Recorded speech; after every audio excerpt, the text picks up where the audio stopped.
Hello, friends and fellow outdoor enthusiasts. Welcome to another episode of Get Outside Podcast, or the Outside Podcast.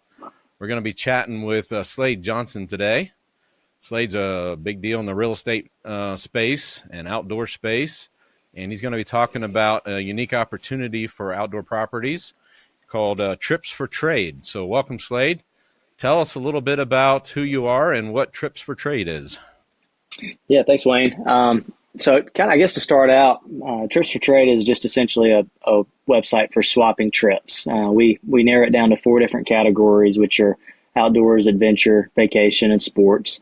Even though like the core is the outdoorsman and the kind of the outdoor experiences with hunting and fishing, it's not limited to that. So say you wanted to go on a fishing trip, you could leverage your maybe a weekend at your beach condo or at a lake house or sports tickets, essentially swapping something that you have access to for a different trip you want to go on, and saving on fees you would have had from Airbnb or paying for an outfitter or a charter.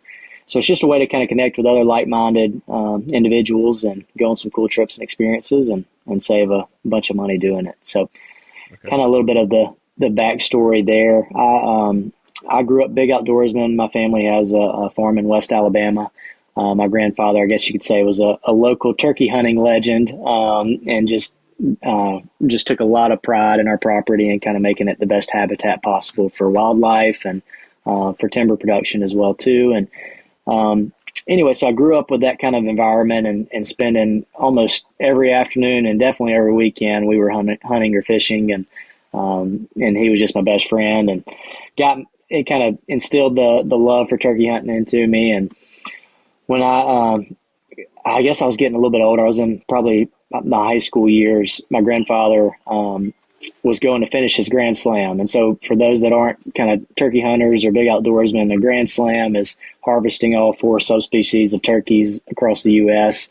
And so just kind of a goal for big turkey hunters and just a way to travel and go to new places. And he had 1 bird left in that goal, and I desperately want to go on that trip with him. He's like, "No, this is a boys' trip. Once you get a little bit older, we'll take you along to start yours." And so I really think he just didn't want me getting back to tell my grandmother, what all was going on the man's trip.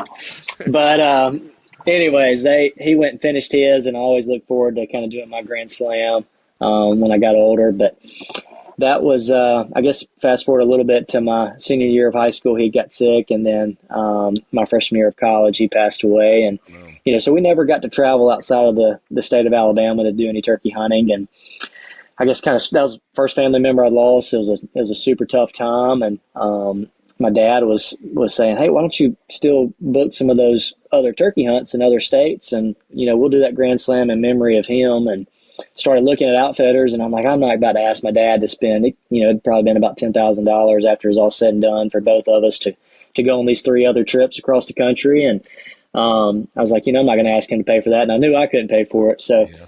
I was like, but what we could do is we could swap a trip at our farm. I was like, we've got great hunting. We always are sharing it with people anyways. We love sharing our place, and we've been so blessed there, and we love kind of sharing that. So I went to a hunting app, and I found a guy in Colorado that had posted a picture of a bunch of turkeys and Merriams. And I said, "Hey, would you be interested in swapping a trip?" I was like, "We've got the eastern subspecies here in Alabama. Love to go chase the Merriams with my dad." And he said, "Man, we, not really big on traveling to turkey hunt." He said, "But I hear you guys have hogs in Alabama. I'd love to come hog hunting and bring his son."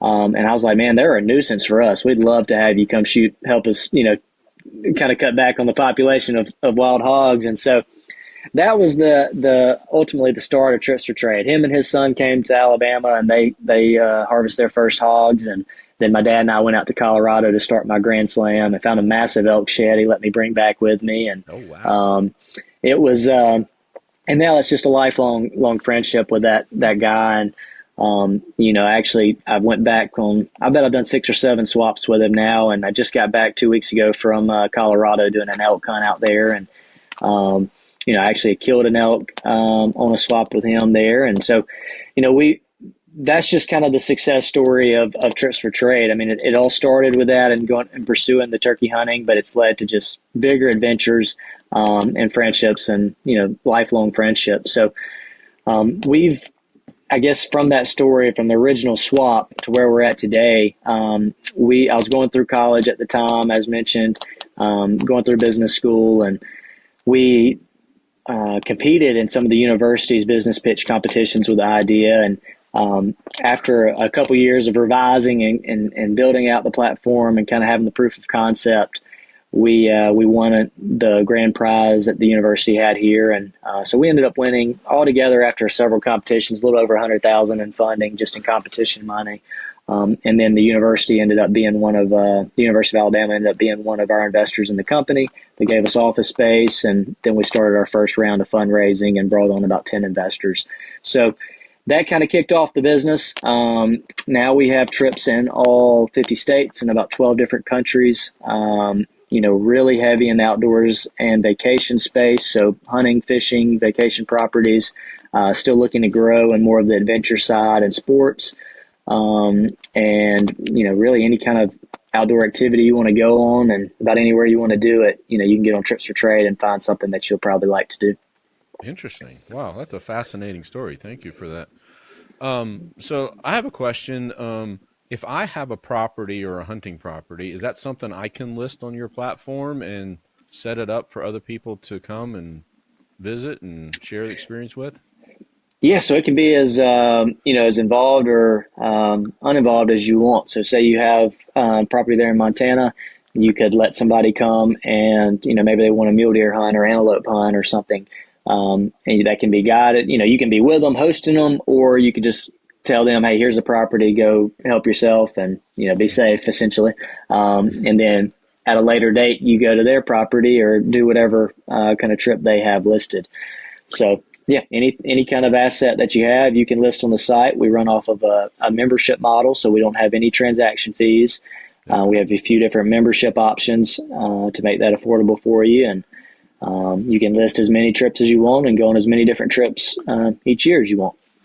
Slade, have you looked at a model for a transactional model for short-term access, where it has, if I have a property and I want to provide access for it, maybe I want to provide access to my property, but I don't have a desire to go use somebody else's property and do an actual trade. Have you looked at a transaction model? Yeah, so we ran the models really heavy. Actually, I was in grad school at the time there and used that for part of my MBA credit, was kind of doing some modeling there. But, the transaction model doesn't work very well with the trade side of it. It works great with the Airbnb essentially side of, charging a day rate or charging for access. But that wasn't our core. That wasn't our focus. So we do have it where members can sell a trip, even if that's a day trip or just day access through our platform. But you've got to be willing to trade. But how we've looked at that is we'd rather partner with companies that specialize in that, and send people to them that are looking to buy a trip, and they send people to us that are willing to trade a trip. That way we can kind of focus on our core. And then, again, with our core being trading, we felt like if it was a transaction fee, we want this to be super personal, where you're building relationships with the person you're trading with. Mm-hmm. And so that requires us connecting you when you first have initial interest in trading before you ever actually completely agree to swap. So we would, there'd be incentive to cut us out and not let us know that you're actually going through with the trade. And we've already connected the parties, and so we're not necessarily needed there. So we'd rather create that community, that membership community, and really cultivate those relationships among traders. How many total members do you have now? We're sitting a little over 1,000, I believe, right now. Like I said, that's, I guess, global, but primarily U.S., but about 12 to 15 different countries now, I think.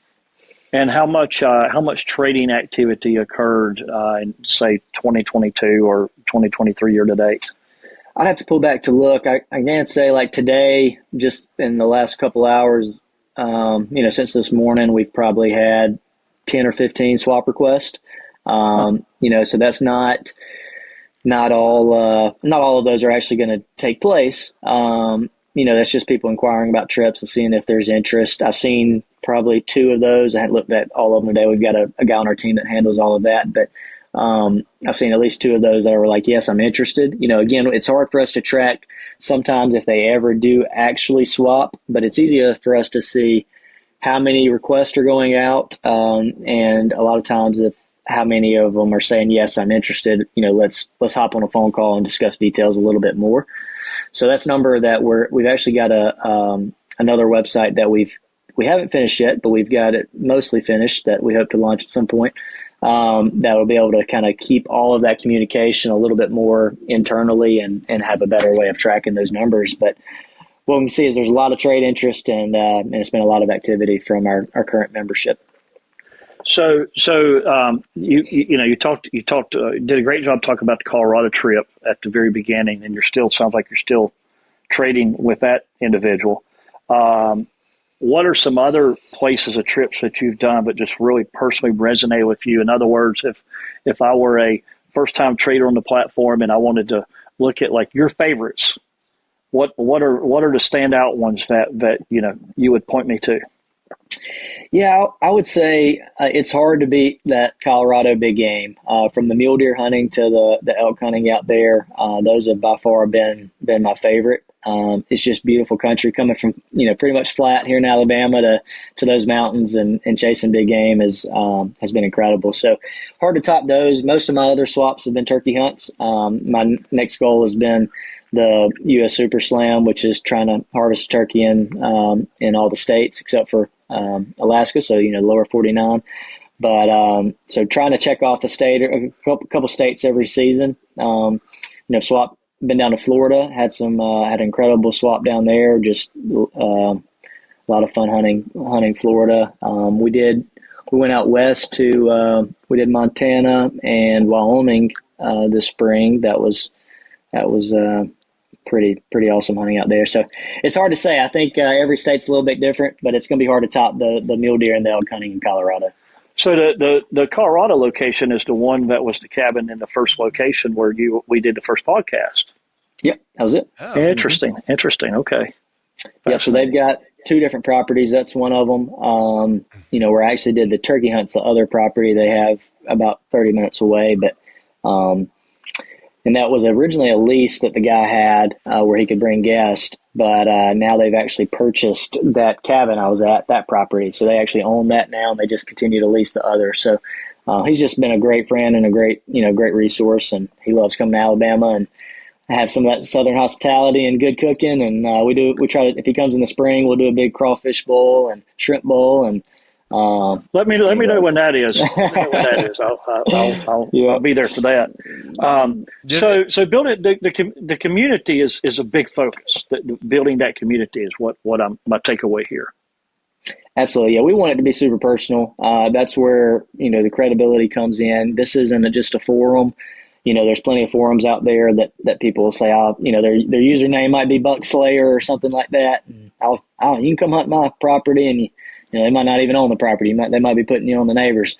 But it's we try to build a credibility. So we have, you have accounts, you have ratings and reviews that only get better with time, and and we just want to, like I said, build the community and those relationships to where you're talking to somebody beforehand, you feel comfortable with the swap, and then you go through with it. It's not all just hunting trips though, too. Like if I have a scuba diving trip in Florida. Like I have maybe a beachfront property with my own little scuba diving, or like I know a relative of mine does lobster catches in Florida. It can be anything, pretty much any kind of experience that people can trade for, right?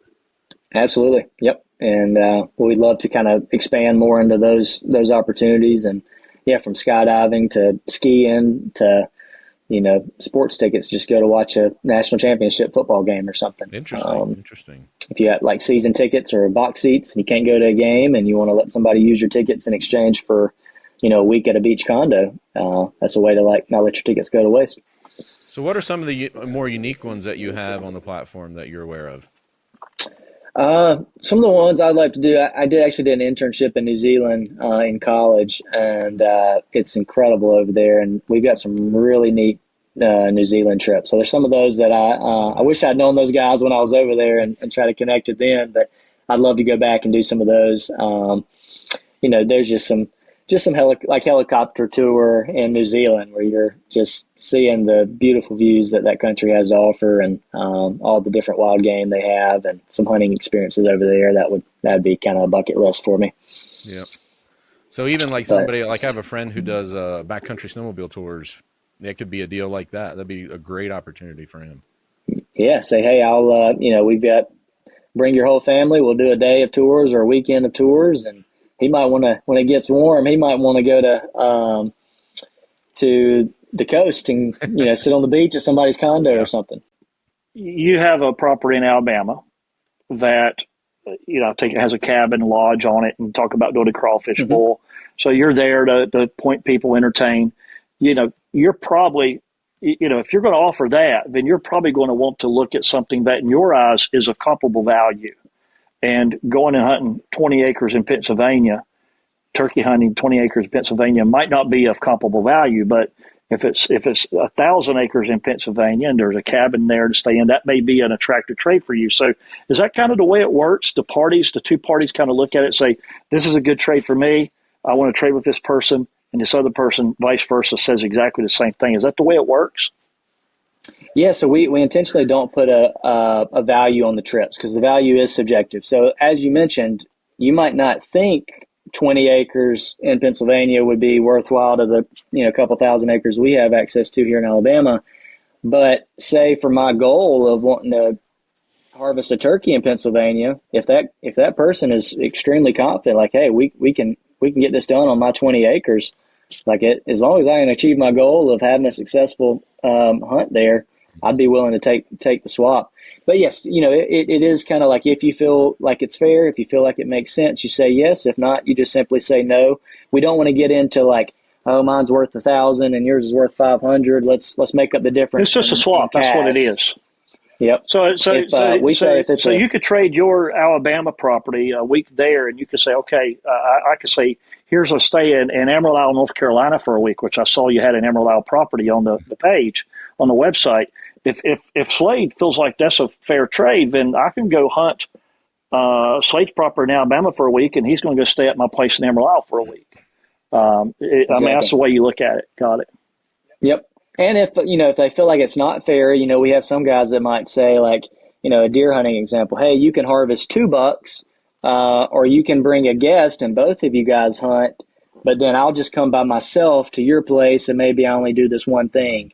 So like, if you feel like it's unfair, maybe sweeten the deal with a better experience or more people or a longer stay than, oh, well, I need to add some cash to this to make it even up. Gotcha. So somebody could have a property, they could do, say, an Airbnb experience on that property, and they could also do a swap as well for the few times maybe that they want to go do something, where in the rest of the time it's just them running their lodge or hunting lodge or their scuba diving outfit or whatever, but they can intersperse those things. Correct. Yep. And we tell a lot of people that's something that when we're trying to tap more into the vacation space is think of how many days on most Airbnbs are vacant. Yep. It's like, you could leverage, you might not even realize it. You might have been having an Airbnb set up for in the edge of the city or on the beach or something for like peak times. Whereas with our model, it might be an outdoorsman that wants to come at an unpeak time for a hunting season. So you could turn what would have been a vacant day that you didn't make any money off of it anyways into a free trip that's worth a couple $1,000 somewhere else. Cool. That's awesome. I love it. Yeah. Having spent some, I was a founder of a short-term access platform that was transactional based. So having spent some time in this model, I'm impressed with the community aspect of it. That really makes a big difference, really resonates as opposed to being transactional based. Yeah. Absolutely. I think it's important. The trust, the trust of it. And like another example, we've got the guy in Colorado swapped with a guy out of Texas. They did offshore fishing in exchange for some big game hunting. And those guys have now become business partners. They're best friends. And the guy in Texas now is one of the owners in the property in Colorado. He actually came in and was part of one of the purchasers. So that was a Trips for Trade relationship that is just, completely organic. They had no clue who each other was, and now they're best friends and business partners and, joint landowners. So that's the opportunities that come from it. Very, very interesting. That's very interesting. Yeah, okay. There's no better way to learn to know somebody than in the backcountry for a week. Yeah, exactly. And how do you tie in your real estate land sales business to Trips for Trade? How does that tell me about that? I think you Tut Land and Grand Slam Outdoors, these are all names that are associated with you. How does that all tie in together? Yeah, so just quick on the Grand Slam Outdoors, that's really kind of the parent brand and company over several ventures that I have, all in the outdoor space. We started with apparel and clothing there just to really to make some money to start Trips for Trade. So we sold hats and T-shirts, and that was the original money to build the first website to get everything off the ground. And that's kind of a parent brand. I've always been an entrepreneur and, got a lot of ideas of things I want to create. And all of that is typically around my passion of the outdoors. So I plan to, as new things come out in life, new companies or new ideas or patentable products, those will fall under that Grand Slam umbrella. And but as for real estate, that got brought in because through Trips for Trade, we work with landowners primarily, and just have a massive network of outdoorsmen that use land or lease land or own land. And, so that was just such a natural fit. I was already sending kind of referrals to other real estate agents, of guys looking to buy and sell land.